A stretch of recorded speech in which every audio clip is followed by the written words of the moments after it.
Hello, welcome back to medico quiz. आज की class के अंदर हम अपनी सीरीज़ का क्वेश्चन नंबर 14, 15 एंड 16 करेंगे। इस क्वेश्चन के अंदर पर्टिकुलर क्वेश्चन के अंदर पूछा गया विच of the following is an extrinsic shoulder muscle. यहाँ पर एक्सट्रिंसिक और इंट्रिंसिक पर थोड़ा सा बात करते हैं। एक्सट्रिंसिक मतलब होगा जब हम किसी पर्टिकुलर स्ट्रक्चर की बात करें। फॉर एग्जांपल यहाँ पर हम शोल्डर मसल्स की बात कर रहे हैं, तो एक्सट्रिंसिक मतलब होगा शोल्डर के अलावा कहीं से उसका ओरिजिन या इंसर्शन हो रहा होगा। और जब हम इंट्रिंसिक की बात करेंगे तो उसमें सिर्फ शोल्डर से ही उसका ओरिजिन और इंसर्शन हो रहा होगा। इसी तरह से हम बात करेंगे जब हम लेरिंग्स पढ़ रहे होंगे तो उसमें कुछ एक्सट्रिंसिक मसल्स होंगी, कुछ इंट्रिंसिक मसल होंगी। जैसे एक्सट्रिंसिक की एग्जांपल सिर्फ एक होगी क्रिकोथायरॉइड मसल। इस तरह से जब भी एक्सट्रिंसिक मतलब आएगा कुछ बाहर से उसका रिलेशन होगा, यानी उस पर्टिकुलर स्ट्रक्चर के अलावा कहीं से उस मसल का ओरिजिन इंसर्शन हो रहा होगा। और जब हम बात करेंगे इंट्रिंसिक की तो विद इन द स्ट्रक्चर उसका ओरिजिनल इंसर्शन हो रहा होगा in the case of muscles. अब यहाँ पे 5 हम ऑप्शन दिए: deltoid, teres major, levator scapulae, teres minor and supraspinatus. अगर हम इसके आंसर की बात करें तो C option is the correct option, यानी levator scapulae muscle. Trapezius, latissimus dorsi, levator scapula and rhomboids are extrinsic shoulder muscle. The deltoid, teres major, supraspinatus, infraspinatus, and teres minor and subscapularis are intrinsic shoulder muscles.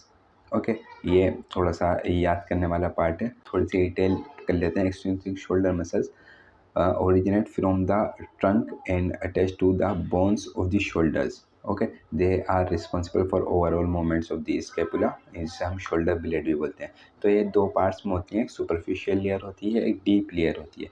Superficial layer के अंदर दो muscles आती हैं, trapezius and लेटिसिमस डोर्साई। Trapezius की हमने detail video बना रखी है, वो आप चाहें तो देख सकते हैं। डीप लेयर के अंदर 3 मसल्स आती हैं, रोम्बोइड्स आती हैं, major and minor both, and levator scapulae muscle. जब हम इंट्रिंसिक की बात करते हैं, intrinsic shoulder muscles originate and insert within the shoulder girdle itself, primarily responsible for movements of the humerus यानी upper arm bones and the at the shoulder joint. ये भी दो तरह से हम इसे डिवाइड कर रहे हैं basically, deltoid and teres major and rotator cuff muscles होती हैं, जिसकी ट्रिक होती है सिट्स।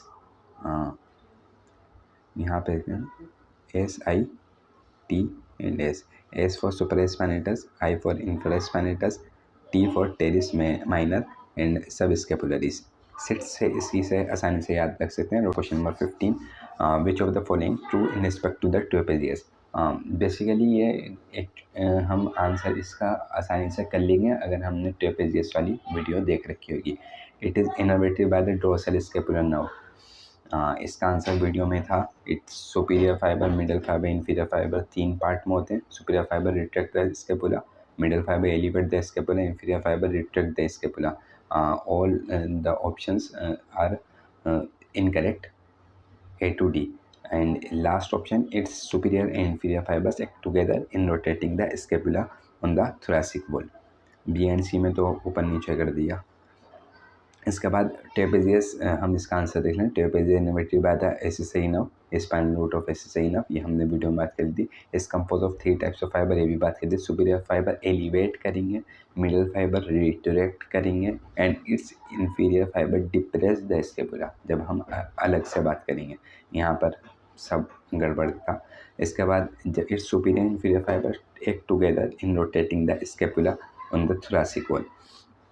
डिटेल हमने वीडियो के अंदर करी थी। 16, which rotator cuff muscle does not rotate the humerus. सबसे पहले बात ये हम ट्रिक से रिमेंबर करते हैं, करी है हमने। रोटेटर कफ मसल सिट्स पहले देख लेते हैं। टेरिस माइनर थी, मेजर नहीं थी, तो इसको हमने काट दिया। इसके अलावा 4 मसल्स बची।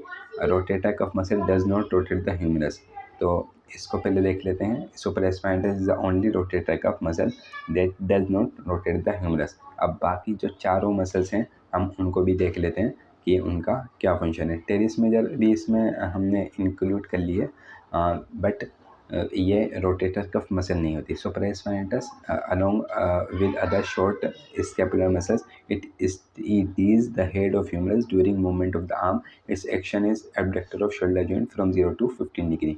ये हमने लास्ट वीडियो के अंदर बात कर ली थी डिटेल के अंदर. सुप्रास्पाइनेटस फिर डेल्टोइड के साथ मिल करके ये एब्डक्शन कराती है. इसके बाद इंफ्रास्पाइनेटस की बात करेंगे तो ये लेटरल रोटेटर है और टेरिस माइनर भी, और subscapularis and teres major is medial rotator and adductor of arm.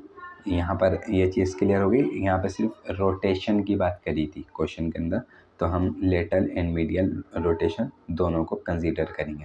देख लें रोटेट द ह्यूमरस, तो सुप्रास्पाइनेटस तो हमारे एब्डक्शन में करेंगे और टेरिस माइनर एंड इंफ्रास्पाइनेटस मिल करके लेटरल रोटेशन कराएंगी, और subscapularis and teres major मिल करके मीडियल रोटेशन कराएंगी. यहाँ पे इनकी नर्व सप्लाईज भी दे रखी है, हमने अक्सर की कर रखी है. सुप्रास्पाइनेटस इंफ्रास्पाइनेटस वगैरह सभी की हमने कर ली थी शायद लास्ट वीडियो के अंदर या उससे पहले वाली वीडियो के अंदर.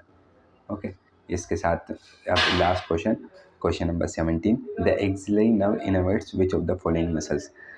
एक्सिलरी नर्व जो है उससे कौन सी मसल्स सप्लाई हो रही है. यहाँ पे 5 ऑप्शन है. कोलाकोब्रैकियलिस, टेरिस माइनर माइजर, सब स्कैपुलरिस, लिवेटर स्कैपुलरी मसल. इसको भी हम देख लेते हैं. Axillary nerve innervates both the deltoid and the teres minor. But यहाँ पर एक चीज़, ये branches of the axillary nerve है. मस्कुलर, क्यूटिनियस और आर्टिकुलर या वस्कुलर में इसकी ब्रांचेस होती हैं. मस्कुलर जो है वो एंटीरियर डिवीजन जो बनेगी, क्योंकि ब्रेकियल प्लेक्सिस में आती है, तो इस डेल्टोइड का most of the part anterior division supply करता है. बट इसकी जो पोस्टीरियर डिवीजन होती है इतनी डिटेल की ज़रूरत शायद नहीं है. डेल्टोइड एंड टेरिस माइनर को ये सप्लाई करती है, but posterior division posterior part को करेगी. और इसके अलावा जो क्यूटिनस है वो अपर lateral cutaneous nerve of arm को करेगी, और आर्टिकुलर एंड मस्कुलर जो है एक शोल्डर जॉइंट को करेगी, और पोस्टीरियर सर्कमफ्लेक्स ह्यूमरल आर्टरी को सप्लाई करेगी. जो हमारे क्वेश्चन से रिलेटेड था वो बस इतना था. Deltoid and teres minor are supplied by axillary nerve. यहाँ पर देख सकते हैं कि हम एक्सिलरी नर्व जो होती है पोस्टीरियर कॉर्ड की एक ब्रांच होती है या पोस्टीरियर कॉर्ड से निकलती है. इसकी रूट वैल्यू C5 और C6 होती है. इसकी रूट वैल्यू C5 और C6 होगी, और इसको हम सर्कमफ्लेक्स नर्व भी बोलते हैं. Thank you. मिलते हैं अब नेक्स्ट वीडियो के अंदर.